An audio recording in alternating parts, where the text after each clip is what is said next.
Welcome back. CM Kiran బొత్సాలు ముందు నుంచి కాంగ్రెస్ లీడర్లే. అయితే వీరితో సమానంగా హైకమాండ్ దగ్గర పేరు కొట్టేసిన నేత చిరంజీవి. ఎన్నెన్నో ఆశలతో కాంగ్రెస్ తీర్థం పుచ్చుకున్న ఈ పీఆర్పీ సూర్యుడు అవి ఎప్పుడు నెరవేరుతాయా అని ఎదురు చూస్తున్నారు.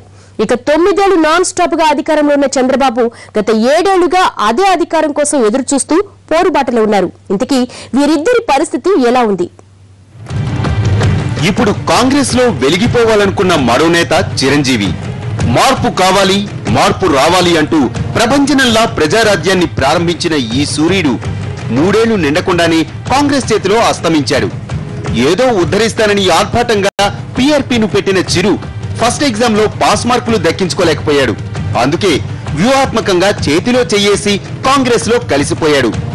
ఎన్నో ఆశలతో కాంగ్రెస్ లో అడుగుపెట్టి ఓ వెలుగు వెలగాలనుకున్న మెగా సూర్యుడు కొన్నాళ్లుగా వెలవలబోతూనే ఉన్నాడు.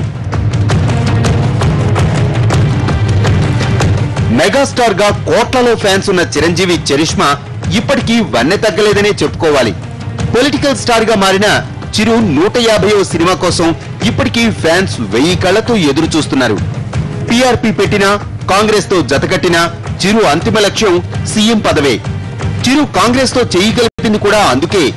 వైఎస్ మరణం తర్వాత కాంగ్రెస్ లో కొట్టొచ్చినట్లు కనిపిస్తున్న మాస్ లీడర్ లోటుకు చిరు ఒక్కడే భర్తీ చేయగలవాడిగా కనిపిస్తున్నాడు.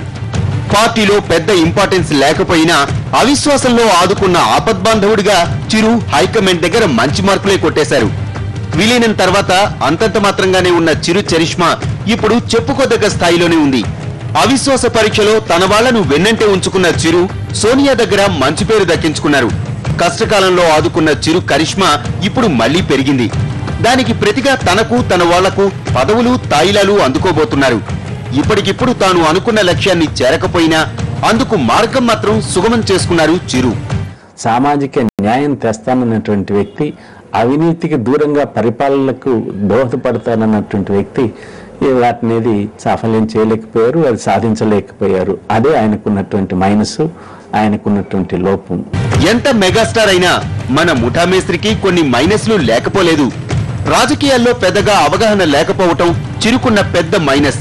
మిగిలిన నేతల్లా వ్యూహాలు పన్నటం చిరుకు రాదు. కమ్యూనికేషన్ విషయంలో చిరు 2 అడుగులు వెనకే ఉన్నారు. ఎవరిని కలుపుకుని వెళ్లరన్న విమర్శ ఎప్పటినుంచో చిరుకుంది.